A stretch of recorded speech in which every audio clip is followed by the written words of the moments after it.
Now, I was kind of tempted to say that this was a perfect night for Liverpool, but let's be honest, a perfect night would have been a 10-0 win that was never in doubt from the first minute, and Liverpool didn't really get that in beating Southampton 2-1 tonight. But I still think the manager probably got everything he wanted out of this, and we're really, really happy with both the performance and the result. And there's a few reasons for that, really. I mean, first up, I kind of thought that this was made a little trickier by the fact that Russell Martin had been sacked this week. You generally see a reaction from players when that happens, and obviously it was helpful to Southampton as well that they were always going to be roared on by a passionate home crowd, so that made it a little bit trickier, and away games are just difficult anyway.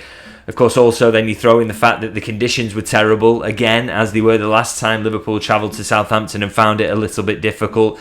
And then, of course, the fact that Arne Slot really mixes things up in terms of his selection. Now, he was absolutely right to do that. This is lower down in terms of priorities for Liverpool, and you've got to protect people like Mohamed Salah, haven't you? Ryan Gravenberch, Virgil van Dijk. You can't have them involved in these games, but it does make the game harder to win when you haven't got your stars out there who generally make the difference for you. But, of course, Liverpool do go on to get a good win, a 2-1 win there in the end. And, of course, that gets them into the semi-finals of the Carabao Cup, which is the first port of call, really, in assessing this game. That was the aim today, is to keep their defence of this trophy alive. And Liverpool absolutely did that. But I also thought, outside of just looking at the result and the fact that Liverpool are in the hat for the next round, there were so many other positives to take from this. I mean, one of those is the fact that they gave minutes to players who definitely needed to get them. I mean, Alexis McAllister coming back from a 2-game suspension, Harvey Elliott, who's coming back from injury recently, he needs to play games and get back to sharpness. Federico Chiesa, who we also see coming off the bench later on, getting important minutes. We haven't seen anywhere near enough of him so far this season, have we? And even Trent Alexander-Arnold, I thought, obviously, he's been criticised for his performance at the weekend, hasn't he? And I thought it was important that he got a little bit of confidence back here, and so to get him in for 45 minutes I didn't think was the worst idea in the world. And of course he leaves with an assist, which should do a lot for him. Now, beyond the fact that getting those minutes in the legs as well, I thought another of the big positives was the fact there were so many young players involved in the game tonight. I mean, Trey Naoni plays a lot of the game. You get Jayden Danns coming off the bench. Even someone like Rio Ngamoa being on the bench, which obviously doesn't get off it in the end, but it's a really good experience for him. He's only 16 years old. To see him involved is really, really positive, and will bode well for him going forward, because I'm pretty sure he's going to have an impact on this Liverpool first team at some point. And of course, no new injuries to talk about, which is your big kind of worry coming into this. Any of the players that he had used who were first teamers, like Trent or maybe Joe Gomez, who starts this, no injuries to them as far as we're aware at the moment. So that is a major positive. And of course, into the hat for the next round. The draw will be on Thursday after Tottenham face Manchester United. So loads and loads to like, really, from this game. And I think Slot will be absolutely delighted with what he saw. Now, I'm just going to dig into the performance itself quickly, and I think, again, I really liked a lot about this. I mean, one of the things that kind of struck me initially was the fact that Slot, he had to mix things up in terms of his selection, and so he tried to look for ways to make his players comfortable and be able to show their strengths rather than, go with the same old setup. And maybe you see a few weaknesses, or the difference between, using a Quansah instead of a Van Dijk, or any of the other positions that he changed. And so he came up with a new kind of system that I really, really liked, which was to kind of, for Liverpool to build up in a 3 and then a box midfield and then a 3 up front as well. Now, they've kind of done that shape before, but usually you see someone like Trent inverting to make the box. But what they actually did instead was they had Endo in a kind of free role to step forward, and when Liverpool were in possession, he was in midfield, and then when they were out of possession, he was a centre half, and it just kind of worked really, really well, I thought. Liverpool looked flexible. They looked like they didn't have a lot of trouble progressing the ball through Southampton. Possibly better in that regard, actually, than they were in the league game, which they ended up winning, but it was very, very tricky at times. And I say the fact that they all looked very, very comfortable in that system, and I think it just says a lot about Slot and the fact he's a real thinker on the game. And we talked about his changes that he made against Fulham and how he made Liverpool better even with 10 men and allowed them to dominate the game. And this was just a different challenge that was put in front of him, and I just thought you've got to give huge credit to the manager for making that many changes and coming up with a system that makes them play just as well and look really comfortable together. And the statistics kind of bear out that Liverpool were good in this game. I mean, 14 shots to Southampton's 6. 1.66 expected goals generated to 0.32 for Southampton. And I thought the performance just in general was dominant. I thought Liverpool very, very unlucky with the goal they do concede. That ball just hits Endo square in the face, doesn't it? And falls rather fortunately for Cameron Archer to cut in off that left-hand side. And, you could even argue that the referee might want to stop that for a head injury, but of course he doesn't, and the ball ends up in the back of the net. But what I loved even after that was that Liverpool regained composure. Southampton had a minute after that where they looked really dangerous, and it gave them confidence. They had the crowd behind them. But Liverpool, and a much changed Liverpool, which I think it's worth saying, it's really significant that they can do this regardless. They just regained the composure, put the foot on the ball, passed it around and kept it really, really well. So I just really loved how they did that. And between that goal going in really in the end of the game, not too many moments of huge danger. Breton Diaz has a header that's probably Southampton's best chance in that time.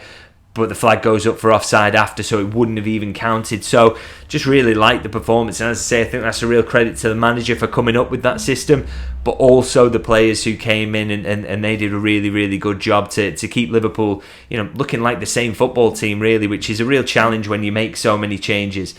Now, in terms of other talking points that I want to touch on, there's another one here really that's kind of talking about the collective a little bit more rather than individual performances. And that is the fact that the academy, its fingerprints were absolutely all over this performance today and this game, really. I mean, you look at the fact that there were 5 players involved in that squad today who had come through as local lads from the kind of pre-academy when they get them before they move into the actual academy. So, you get them from the ages of kind of 5, 6 and start moving them up from there. And that, of course, is Trent Alexander-Arnold, Jarell Quansah, Tyler Morton, James Norris, who unfortunately didn't get on the pitch, but Jayden Danns as well. So they're all from the pre-academy. And then 7 players who were recruited at the age of 16, which this is an important kind of age group that Liverpool are looking at the moment, because they used to be able to recruit from across Europe in this age group, but because the UK has left the EU, they can't do that anymore. So there's a new focus on kind of domestic talent, and they're getting very, very good at picking that out. And there were 7 players that were recruited around or before the age of 17 who were involved in the squad there. So Trey Naoni obviously plays, Harvey Elliott, Quaveen Kelleher, James McConnell, Vitislav Jaros, and Amar Rinaldo and Rio Ungamar, which is just really, really impressive again. I mean, the fact is, if you've got your academy recruitment is that good, and also you can bring players through your pre-academy, it just makes your squad so much bigger. And I mean, there's no better evidence of that actually than the League Cup victory last season when Liverpool win it at Wembley, and they have so many kids involved. It just, we said at the time really that bodes well for Liverpool's future and says a lot about where they're going, and the fact that they want to use the academy as much as possible. And I think we're seeing a continuation of that under Arne Slot, which is hugely encouraging. And probably the best sign of that today, actually, is the fact that he has so much trust in Naoni. He plays 86 minutes today, a 17-year-old kid being thrown in. He's only made 1 first-team appearance previously. And there were a couple of tough moments in that game, and yet he keeps him on for that length of time. I just think it says, huge trust in the kids that are coming through this academy setup. You've got a manager there who's going to carry on the great work that Jurgen Klopp's done, but also the work that the academy have done to get these collection of players so able to influence first team matters. I just think is remarkable, really, and they deserve huge credit for that. And we've seen it in so much in recent years in the League Cup, the impact the academy can have. But again, another night now where we've seen it again, and I'm sure we will continue to see it through the years, because there's a few players there who didn't get on the pitch. You've got, I think, big futures, and a few who are coming through the 18s, the 21s at the moment that I really like the look of. So it's just extremely exciting, really. And as I say, huge credit to the academy for that one. Now, just going to delve into a couple of individual performances as well, and I'll start with one of the goal scorers, Harvey Elliott. I said it's so important to get him back to full fitness, isn't it? He's not been a big miss, I'd say, because Liverpool's results have been so good. But he would have been a really, really useful option because he's just such a good footballer. I thought he took his goal really, really well. Great touch and great finish, real composure there. He takes 3 shots across the game, which is impressive. And I thought he was just really, really tidy with the ball, but also his work rate is always there. I mean, we talk about Szoboszlai, who kind of has that number 10, number 8 position kind of locked down in this team, but Harvey Elliott gives you just as much in terms of work rate. Maybe not the same player physically, but he's a little bit craftier on the ball as well. So they're just a nice kind of contrast to each other, but both of them work really, really hard. And I thought you saw that from Harvey Elliott today, and I think he's got a big role to play going forward this season. I mean, I thought he was really, really good off the bench against Fulham and really got Liverpool playing and probing. And in those games where you've got, you're up against a low block and you're trying to break them down, he's going to be massively important in those. And so really good to see him get important minutes in his legs today, to get a goal that will do his confidence wonders. And just to be back on the pitch, really, really good to see that. Now, the other player I wanted to mention in terms of individual performances is Wataru Endo, who for me was Liverpool's man of the match today. I mean, we've spoken so many times really about the fact that he's not high up in the pecking order, is he, under Arne Slot? I think he was basically told that over the summer.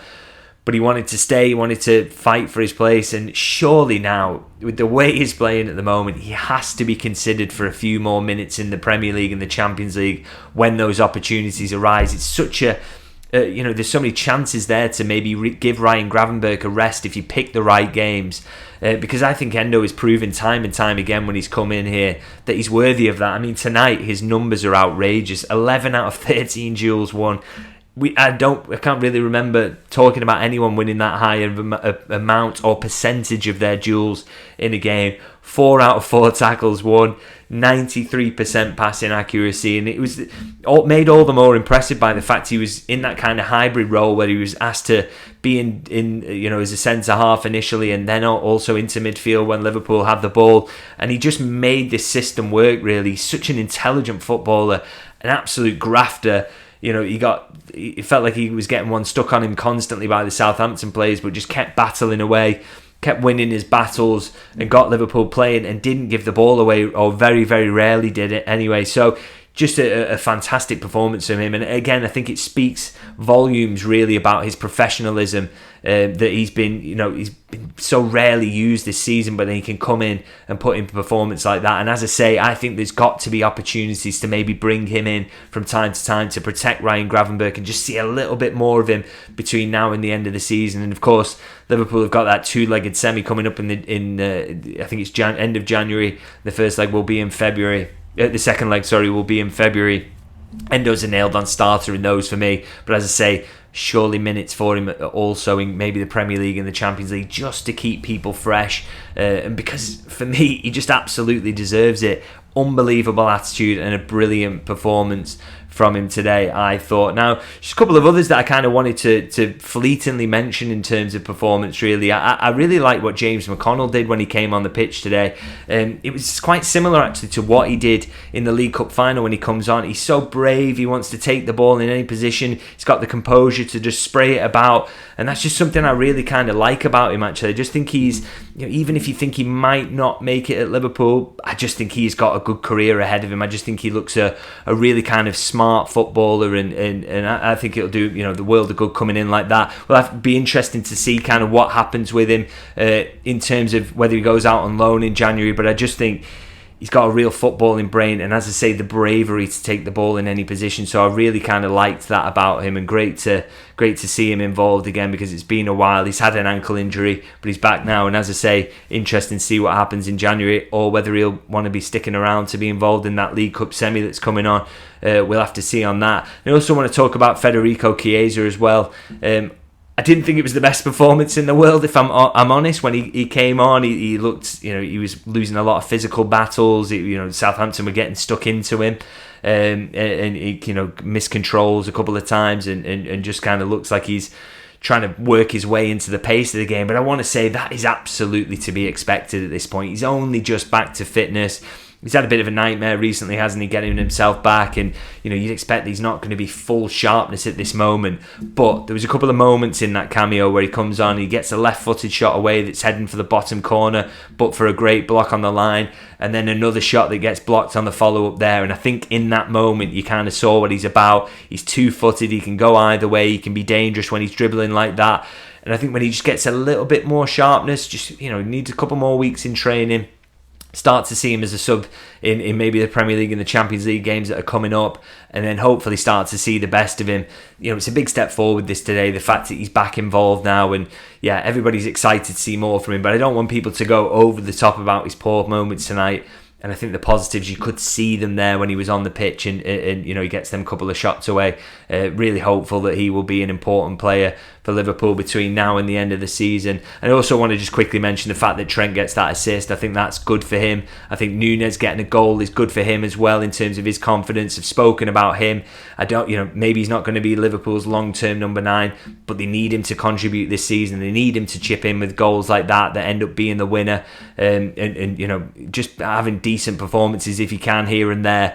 You know, the hope is that Jota will stay fit, but Nunez needs to contribute, and he did contribute tonight. He gets a goal with a good finish, so that will do him the world of good, I'm absolutely sure. Now, I'm going to leave it there, guys. You know, let me know in the comments what you thought of the performance, what you think of the fact that Liverpool have now got a 2-legged semi to deal with. You know, what would your selection look like that? It's a bit of a headache coming up for Arne Slot, but of course, we all want to see Liverpool win. We all want to see them get in the hat for the next round, and they've absolutely done that, I thought, in fairly impressive fashion tonight. So if you can drop me a like on the video, always massively appreciated. And if you're new to the channel, hello, welcome. And do click that subscribe button. We do match reactions after every game, sometimes away games here in my office, but always at Anfield as well for all those games and all the stuff behind the scenes in terms of at the training ground after press conferences. So don't miss that. Do hit that subscribe button, and I'll see you guys very soon.